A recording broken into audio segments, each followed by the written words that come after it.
Reka nk'ikaze nkwifuriza kumeza kugubwa neza udahwema kutwereka ko ubana natwe umunsi ku munsi. N'amakuru akomeje kugenda agaruka ndetse anababaza abantu benshi bagiye batandukanye, aho ikamyo ya hoho ije kugongana na kwasiteri bikarangira bigonze n'indi ya lavafo, aho abantu bageze mu icumi bahise bahasiga ubuzima. Ese ibi byaba byaje kuba byabera hehe? Byaba byagenze bite kugira ngo izi modoka zigongane? Ni iyihe iri mu makosa? Tukaba tugiye kuba twabirebera hamwe muri iyi nkuru ya none kugira ngo uze kuba wasobanukirwa iby'iyi impanuka ije guhitana ubuzima bw'abantu bageze ku icumi. Niba ari ubwa mbere rubanye natwe, nta kindi tugusaba, turagusaba gukora subscribe. Reba munsi ya video yawe urabona ahantu handitse subscribe, ubundi uhakande urebe ibumoso bwa telefone yawe cyangwa se iburyo bitewe na telefone ukoresha. Urabona utuzogera dutatu, ubundi wemeze ukazogera ka mbere, nitujya dushyiraho inkuru ujye uzibona gatanu kuri gatanu. Icyo tugusabye rero, kora share aya makuru uyasangize inshuti n'abavandimwe, ubundi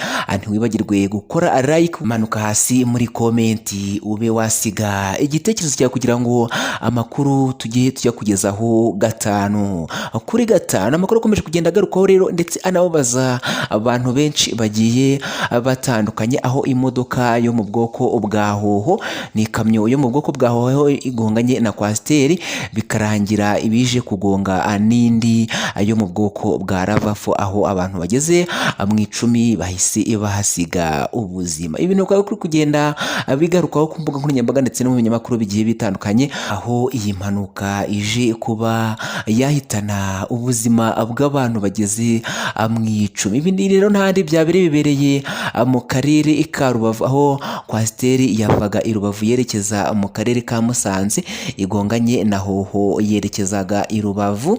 Bikaba bibayeho abantu bageze ku icumi bahise bahasiga ubuzima, dore ko hari na lavafo ngo yari iri hafi aho ngaho mu muhanda, nayo irimo kugenda, byahise biyikubita bikarangira abantu bageze mu icumi bahise bahasiga ubuzima. Amakuru dukesha abantu bari mu ntara y'Uburengerazuba bivuga ko iyi modoka ya hoho ariyo yaje guta umuhanda igonga iyi kwasiteri, aho byahise bigenda binasamirana n'iyo lavafo birangira bano bantu bageze ku icumi bahasize ubuzima. Yakaba ari amakuru yakomeje kugenda agarukaho ndetse anababaza abantu benshi bagiye batandukanye ku mbuga nkoranyambaga ndetse no mu binyamakuru bigiye bitandukanye no mu gihugu cy'u Rwanda. Amakuru akomeje kugenda agarukaho nuko ngo iyi modoka ya hoho cyangwa se iyi kamyo ya hoho yaturukaga i Musanze yerekeza i Rubavu, aho n'iyi kwasiteri yaturukaga i Rubavu yerekeza i Musanze, bikarangira iyi modoka yo mu bwoko bwa hoho ije guta umuhanda, dore ko bivugwa ko yari ifite umuvuduko mwinshi, aho yataye umuhanda igasakirana n'iyi kwasiteri bikarangira abantu bageze mu icumi basize ubuzima. Bikaba rero biri kugenda bibabaza abantu benshi bagiye batandukanye by'iyi mpanuka ije kuba yabera mu karere ka Rubavu. Iyi mpanuka ikimara kuba hakaba hakozwe ubutabazi bw'ibanze, dore ko nk'uko namwe mugenda mubibona kuri screen zanyu hahise hakorwa ubutabazi bw'ibanze, abakomeretse bakajyanwa mu bitaro bya Gisenyi, kandi ikindi abamaze kuhasiga ubuzima nabo bakaba bajyanwe mu buruhukiro bw'ibitaro bya Gisenyi. Bakaba kugenda rero bibabaza abantu benshi bagiye batandukanye by'iyi mpanuka yaje kuba yabera mu karere ka Rubavu, dore ko ari ihoho yaje kugongana na kwasiteri ndetse n'imodoka yo mu bwoko bwa lavafo, abantu bageze mu icumi bagahita bahasiga ubuzima.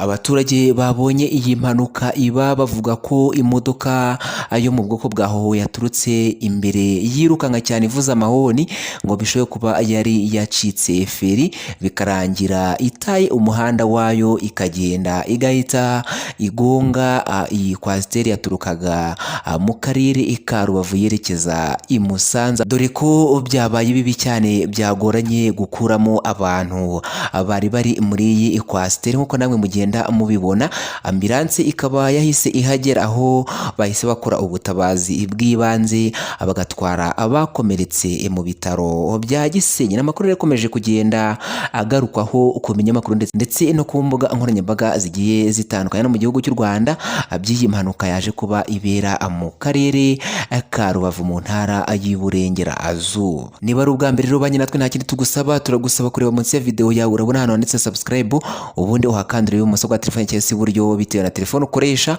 urabona utuzogera dutatu ubundi wemeze ukazogera ka mbere kugira ngo nitujya dushyiraho inkuru ujye uyibona uri mu bambe. Ntiwibagirwe gukora share kugira ngo aya makuru ube wayasangiza inshuti n'abavandimwe. Ikindi ntiwibagirwe gukora like, jya muri comment hasi ube wasiga igitekerezo cyawe. Wakoze kwa natwe rero, ciao ciao, hasta la vista.